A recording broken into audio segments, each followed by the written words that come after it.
Recently, Instagram rolled out a new Explore feed, and basically I made two interesting observations here. Today I'll show you my observations that I had and how you can actually use the new Explore feed to actually gain some more followers even faster.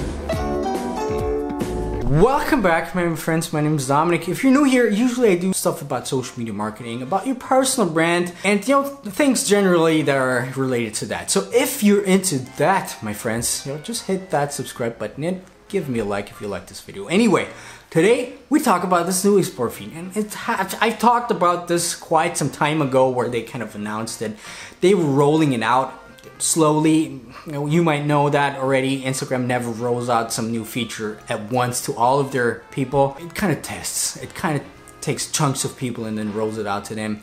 Why? Just because I'm pretty sure they want to test, they want to gain some data in order to make the user experience the best. Anyway, so they've rolled out this new Explore feed, and basically what they did was to chunk up the Explore feed into different categories, into different niches. And this is why I always say, please people, pick a niche. Because this is the most important part, and it's more important than ever to actually pick a niche, because the algorithm will categorize you into niches now officially. If you watch some of my videos, some other people's videos, there used to be quite a lot of methods to actually hack your way into the Explore feed. And back in the days, it used to be a great thing if you were featured on the Explore feed, because it used to be the Explore feed. It used to be the same for every one of us. It used to be this unique thing. It was actually great. I don't know if it's that great. Probably it is great in terms of user experience things, but it's different.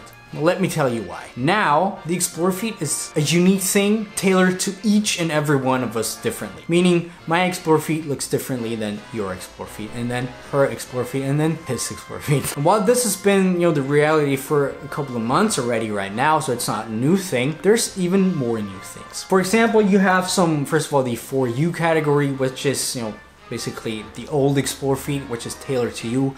They kind of look at things that you like, that you save, that you interact with, and they kind of try to see, okay, this is the content that you might like, and they will try to give you that content that you would like. But there's also other categories. For example, there's a style, travel, fitness, food, all of these different kinds of categories. And the interesting thing here is they're different to each and every one of us again. Some people, for example, have an architecture feed in there, which I would love to have, by the way, if you're listening to me. I don't. Some people might not have some fitness things in there, and things like that. And now comes the interesting two observations that I made. First of all, I think that kind of reverted back to their old Explore model. The more likes someone or the more social interactions a post gets within a certain amount of time, the higher chances are there of getting featured into the Explore feed. And you can actually, I kind of see the first couple of posts on there are usually posts that perform really well. Sometimes there's posts in there that have only, I don't know, 20 to 50 likes. And after, a couple of minutes, couple of hours, they got a significant amount of new likes. So I think the Explore page used to be a little bit broken, because back, I don't know, 2, 3, 4 weeks ago, there used to be mainly posts on there that the algorithm thought, okay, you might like it, but they just didn't have that many likes and comments and all of that. So it was kind of weird to see those weird things. So right now, it's actually good news, people. Try to have some cool, real social interactions. The more you do it, the higher are your chances of getting into, the Explore feed again. For example, usually, viral-worthy kinds of posts work the best. For example, you could use some kinds of power like service, but only a real and good one, by the way, people. Don't use some random one. Don't do it. You have to find a real good source, and it's actually kind of hard to actually find some real and valuable sources, but whatever. And try to boost them with some power likes. Could work. It could up your chances a lot of getting featured into the Explore feed.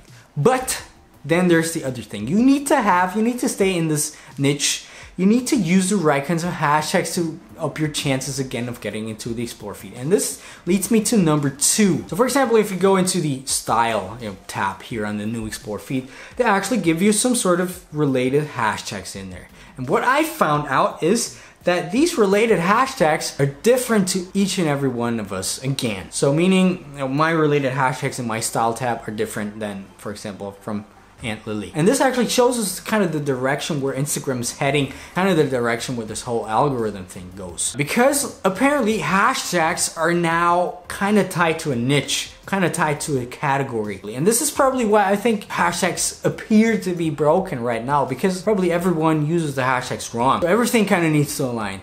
Your hashtags that you use need to be really tailored to your image. And because of the image recognition software that's behind, and I made a video about that, knows what's in the image, the hashtag kind of need to be related, and in turn of that, the hashtag need to be within that niche. Sounds kind of weird, sounds kind of complicated, it's actually not. Try to be as focused and as clear as possible with your hashtags. Don't try to copy the same all over again. Whatever, we've had that. We might do another video about hashtags. And there's one other thing that's really interesting that I have found out with those suggested related hashtags. So I kind of took a deeper look into those related hashtags, and I actually found out that people that follow me, people that I follow, interact with those hashtags usually. And this is actually an interesting thing, because it shows that the hashtags, it all becomes a great big thing. Apparently, hashtags are not just hashtags anymore where you put a hashtag in there. You kind of have to put in more thoughts into your hashtags and into your whole strategy. Apparently, they suggest you hashtags that they think you might like because people that you follow you interact with, which is actually interesting. I mean, I don't know for sure really how we can use that information. I mean, by the way, I kind of did some tests with those hashtags. I used, for example, I took hashtags within my niche that were related to this niche, and I put them in my posts, and I noticed that I have had a significant increase of impressions from those hashtags, which is actually interesting, and it actually kind of makes some sort of sense, because the main focus behind the Instagram algorithm, behind Instagram, the whole platform, is to make users happy. So they might actually know, okay, people that use these hashtags might actually like it. The more chances of people liking a post based on hashtags, the more chances of you getting featured within those hashtags. It might just be some sort of statistical thing that turns out not to be true, but I've noticed it. I mean, it was not that much. Usually I get like 10 to 15 impressions from hashtags anymore right now. With those posts, it was about 400 to 500. So might be. This is actually the new Explore feed. The gist of what I wanted to say here is niche down more than ever. I've had some people, consulting calls and all of that, they were like, okay, I want to go into the fashion niche and into the travel niche. And even though it's possible, and even though it's not that bad, because they kind of correlate with each other, first of all, especially when starting out, stay, for example, in the fashion niche. Try to get into this travel tab. How can you get into the travel tab? First of all, by only putting out travel content, because the more content you put out there, the more likely Instagram's going to recognize you as a travel Instagrammer. Use related hashtags, use hashtags that are related, and basically you're good to go. That way, the more laser focused you go right now, I think, at least, the more likely you're going to get bigger organically on Instagram. Anyway, so this has been my tips and observations for today. My name's Dominic, by the way. If you like more of these videos, all around the topic of social media, of growing your personal brand, just hit that subscribe button, you'll get more. Follow me on Instagram, and by the way, IGTV, because I do some, behind the scenes stuff from this channel, behind the scenes stuff from my life on IGTV. Anyway, my name is Dominic. I'll see you later in a couple of days. Bye.